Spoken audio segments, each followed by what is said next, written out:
NDA से 82 विधानसभा क्षेत्र के उम्मीदवार विनोद कुमार यादव के समर्थन में राष्ट्रीय महामंत्री सह राज्यसभा सांसद भूपेंद्र यादव एवं राज्यसभा सांसद सैयद जफर इस्लाम ने 82 में चुनावी सभा को संबोधित करते हुए विनोद कुमार यादव को जिताने की अपील की। इस दरमियान भूपेंद्र यादव ने विरोधियों पर जमकर हमला बोला और 82 की जनता से अपील करते हुए कहा कि वे यहां के उम्मीदवार को जिताकर बिहार में एक मरतबा फिर से एनडीए की सरकार बनाए ताकि बिहार के विकास को और गति मिल सके।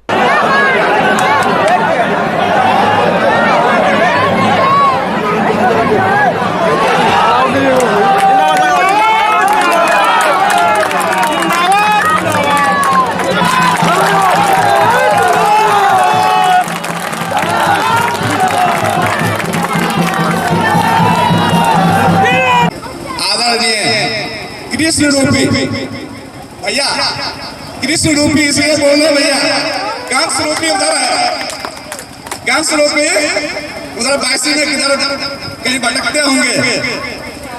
कृष्ण अच्छाई, सत्य और धर्म के साथ जो रहने वाले थे वो कृष्ण, और कंस के बारे में सब कोई जानते हैं। आदरणीय भूपेंद्र यादव जी भाजपा के ओजस्वी राष्ट्रीय प्रवक्ता एवं राज्यसभा सांसद आदरणीय सैयद जफर इस्लाम साहब, मंच पर उपस्थित एनडीए के सभी सम्मानित अध्यक्ष एवं पदाधिकारीगण कह रहे थे कि टॉयलेट बनाने का काम हो या फिर आदरणीय प्रधानमंत्री के नाम से जो घर आवास योजना है वो घर देना हो, या जो बिचौलिया जो पैसा खा जाते थे उसके बिना आपका जनधन अकाउंट खोल के पूरा बेनिफिट जो है आपके अकाउंट में पूरा पहुंचता है। बीच में बिचौलियों को हमने उखाड़ के फेंका, उसी तरह जिस तरह हमने क्या किया भाई, उखाड़ के फेंक दिया बिचौलियों को। आपको यहाँ के पहले जीते हुए प्रत्याशियों को उखाड़ के फेंकना है, इसलिए कि उन लोगों ने आपके लिए कुछ भी काम नहीं किया है, जो करना था वो नहीं किया है।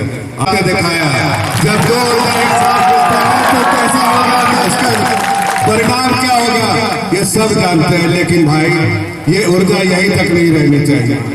इस ऊर्जा को आपको अपने मोहल्ले में, टोले में, बगल में, घर में और बूथ तक ले जाने का काम आपकी रिस्पॉन्सिबिलिटी, आपकी जिम्मेदारी है।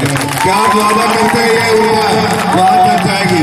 इसलिए कि जब तक जिस तरह का उत्साह देख रहे हैं, जिस तरह का ऊर्जा देख रहे हैं, उससे परिणाम तो साफ दिख रहा है, लेकिन ये ऊर्जा कायम रहना चाहिए। देखिए मैं साथ कहता हूँ, जब 2 ऊर्जा एक साथ आती है तो उसका परिणाम अच्छा निकलता है, पॉजिटिव निकलता है। इसीलिए मुझे बचपन याद आता है, मैं भी बिहार में पला बड़ा हूँ बचपन में, लेकिन इस साइड में नहीं, मैं साउथ बिहार में था, कोडरमा जिला में। जब भी वहाँ ट्रेन जाती थी, मुझे एक वाकया आया था, जब भी ट्रेन जाती थी तो कोडरमा जिला से पहले ट्रेन रुक जाती थी। मैं छोटा बच्चा था, मैंने अपने पिताजी से पूछा आखिर ये ट्रेन क्यों रुकती है बार बार, तो उन्होंने कहा पीछे डबल इंजन लगता है। डबल इंजन इसलिए लगता है कि चढ़ाई है, चढ़ाई पे ऊपर चढ़ने के लिए एक और इंजन की जरूरत है। देखिए अगर विकास चाहिए तो डबल इंजन की सरकार भी चाहिए होगी। ऐसा में डबल इंजन सरकार आपके सामने है, ये विकल्प आपके सामने है कि यहाँ पर जिस तरह का उत्साह देख रहे हैं, उस तरह का उत्साह दिखाते हुए जिस तरह से हमारी सरकार ने विकास किया है, उस विकास की गाड़ी को आगे बढ़ाते रहिए। बहुत सारे लोग क्या कहते हैं, ट्रेन आती है प्लेटफॉर्म पे खड़े देखते रह जाते हैं, विकास ट्रेन की तरह आगे निकल जाती है और हम खड़े नहीं रहते हैं, खड़े ही रह जाते हैं। हम पर खास कर यहाँ की जनता जानती है कि अगर उसको उसके भविष्य, उज्जवल भविष्य के लिए चुनना है किसी को, तो ऐसे आदमी को चुनना है जिसकी सरकार सेंटर में भी हो और स्टेट में भी हो। और ये एनडीए की सरकार जो आपने पिछले 6 साल में आदरणीय प्रधानमंत्री जी के नेतृत्व में जो सरकार रही है, उसका अगर हम छोटा सा, समय कम है, नहीं तो घंटों क्या दिन बीत जाए मैं बोलता रहूंगा, इतनी उपलब्धियां हैं, लेकिन पूरी उपलब्धियां नहीं बोलूंगा। सिर्फ थोड़ी सी बातें कहना चाहता हूँ कि देखिए उन्होंने पहले विकल्प लिया था कि एक गरीब, हमारा क्या है, उन्होंने संकल्प लिया था कि हमारे लिए एक आम नागरिक, एक गरीब आदमी की जिंदगी को हम अच्छा बनाना चाहते हैं। यही विकल्प है, यही संकल्प है हमारे प्रधानमंत्री का, और उन्होंने डे 1 से, पहले दिन से ये फैसला कर लिया कि गरीब आदमी को मजबूत बनाना है। ठीक रहोगे या और ठीक रहोगे? तो ठीक रहना है या और ठीक होना है? तो और ठीक होने के लिए किसका बटन दबाना है? कब दबाना? कल कब दबाना है? 7 तारीख को। और इसलिए इस बार जो चुनाव चल रहा है, बिहार का ये चुनाव अपने आप में एक बड़ा चुनाव, अपने आप में बड़ा चुनाव किस लिए है? ये ठीक है कि 15 साल में एनडीए के साथ हमने सरकार चलाई, बिहार में 2 चरण के चुनाव हो गए हैं और दोनों चरण के चुनाव में बहुमत तो एनडीए को मिल रहा है, लेकिन मजबूत सरकार ये सीमांचल का इलाका बनाने वाला है। ये जो 2/3 बहुमत से मजबूत सरकार चाहिए, और मजबूत सरकार क्यों चाहिए? 15 साल से नीतीश जी के नेतृत्व में हमने बिहार में सरकार चलाई है। 15 साल पहले बिहार में चुनाव होते थे तो 200-300 लोग मर जाया करते थे।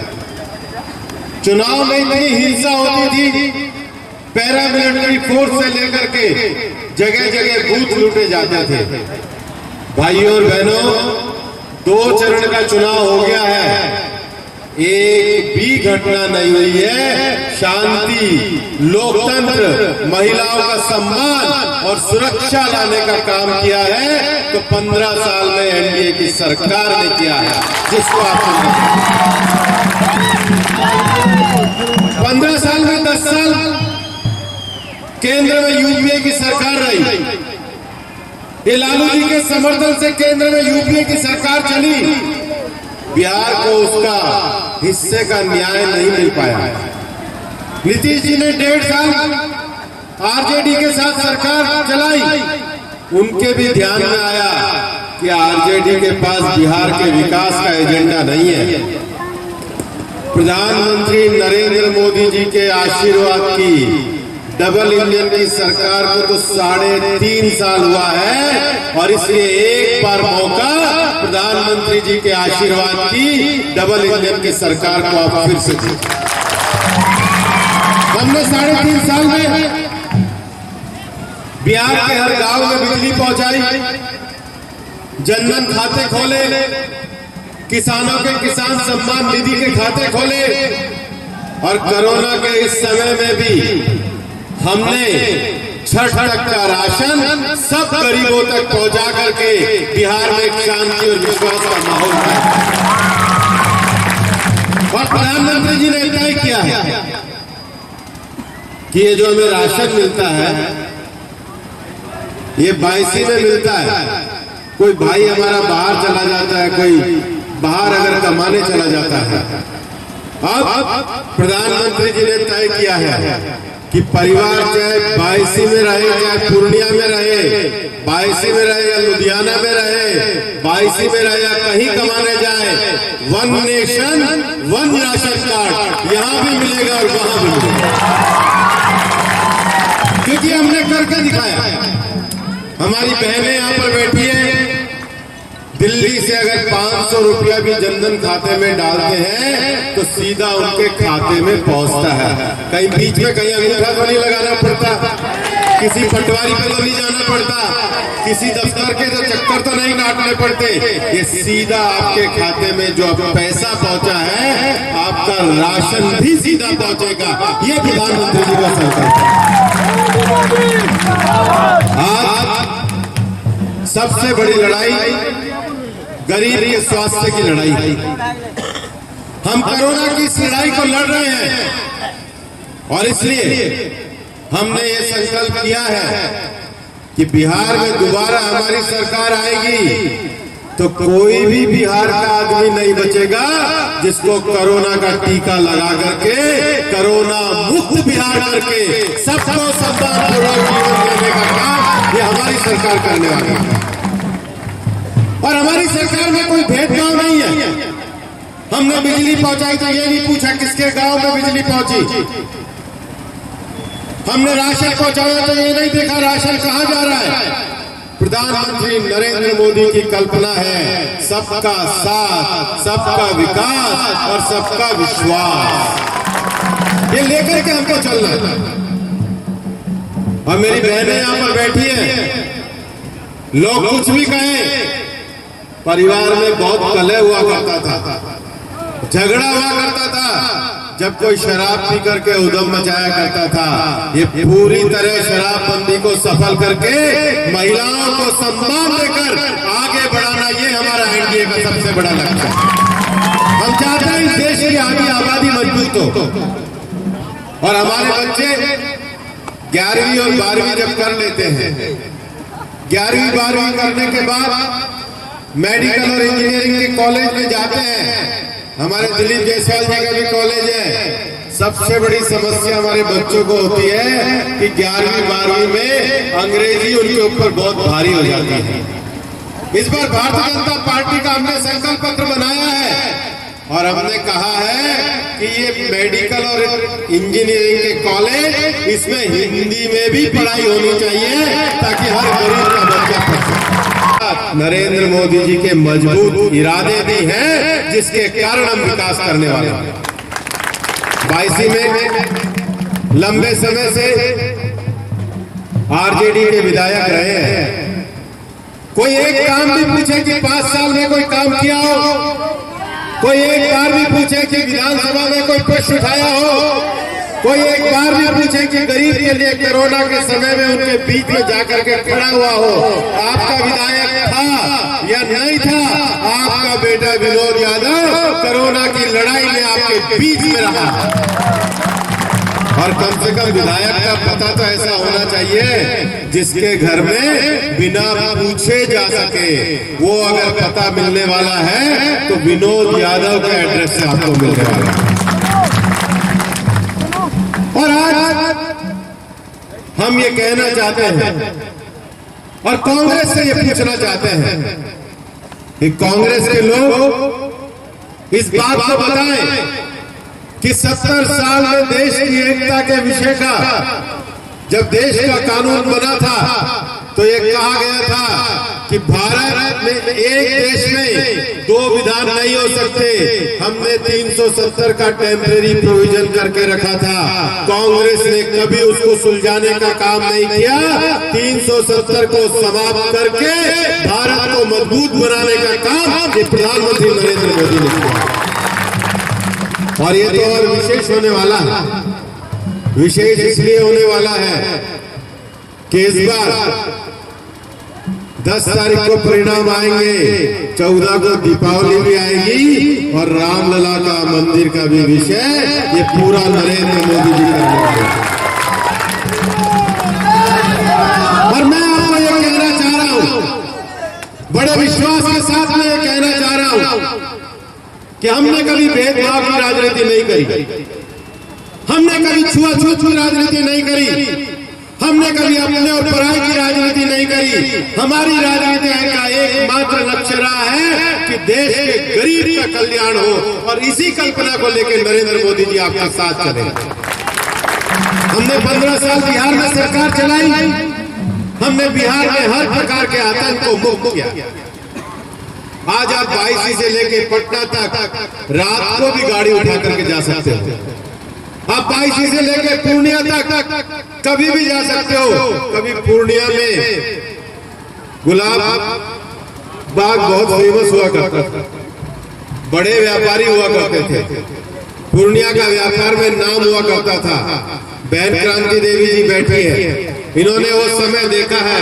आपको पता था उस समय 15 साल में क्या हाल करा था गुलाब बाग का? पता है भाई? उसमें और आज में कितना अंतर आया है। और आप ये तय करना कि सीमांचल के इलाके में अगर सुरक्षा की बात करनी है, अगर विकास की बात करनी है, अगर विश्वास की बात करनी है, अगर सम्मान की बात करनी है तो 22 में विनोद जी को जिता करके आपको एनडीए की सरकार को चुनना है। हम इस क्षेत्र के विकास की बात को करना चाहते हैं, हम महिलाओं के सम्मान की बात को करना चाहते हैं। और इसलिए तेजस्वी यादव, आप ये मत समझ लेना कि आपके पोस्टर से आपके राज्य की तस्वीर गायब हो गई है। तेजस्वी यादव उसी जंगल राज के केवल युवराज हैं, उसके अलावा कुछ भी नहीं। आप ये समझ के चलना, इनके पीछे कौन है? केवल ये मत समझ लेना कांग्रेस इनके पीछे है। कांग्रेस के साथ बिहार में एक समय में जो वर्ग संघर्ष किया करते थे, एक आध लोग तो यहां भी खड़े हो गए हैं। कौन सी सीट पे? बलरामपुर में भी खड़े हैं, वो लाल झंडे वाले, जिसकी जमीन उस पे लाल झंडा, बड़ी मुश्किल में बंगाल से गए हैं। आरजेडी के साथ कांग्रेस भी है, आरजेडी के साथ मार्क्सवादी लेनिनवादी पार्टी भी है। इस पूरे अपवित्र गठबंधन को हरा करके विकास करना, ये आपका लक्ष्य होना चाहिए। केवल आप ये ना समझो कि आरजेडी को हरा रहे हो, आप वो मार्क्सवादी लेनिनवादी गठबंधन को भी हरा रहे हो, जिन्होंने बंगाल और बिहार में एक समय वर्ग संघर्ष का तूफान खड़ा करके रखा था। और आप ये समझना, आरजेडी के साथ एक समय मांझी जी गए थे, मांझी जी छोड़ गए क्योंकि उनको लगा कि कांग्रेस और आरजेडी में मां दलितों का सम्मान नहीं है। एक समय में अति पिछड़ा का हमारा भाई मुकेश सैनी भी गया। मुकेश सैनी को भी पत्रकार वार्ता में कहना पड़ा कि आरजेडी ने मेरी पीठ में क्या घोपा, क्या घोपा? जो अति पिछड़ों के नहीं हुए, जो महादलित के नहीं हुए, वो बिहार के हो सकते हैं क्या? वो बिहार के हो सकते हैं क्या? इसलिए एक बात बहुत स्पष्ट कर लेना, Janata Dal United, Bharatiya Janata party, VIP party और हम किसी को न रहे भ्रम, बिहार के विकास का इसी में है, बिहार के विकास का इसी में है। और इसलिए आप लोग जिस बड़ी संख्या में यहाँ पर आए हैं, मैं आप लोगों से बड़े प्रेम, सम्मान और विश्वास के साथ कहना चाहता हूँ, अगर आप अपना समर्थन दो, दोनों हाथ उठा के, तो मैं भाई विनोद यादव को विजय की माला पहना दो, पहना दो। आइए विनोद जी,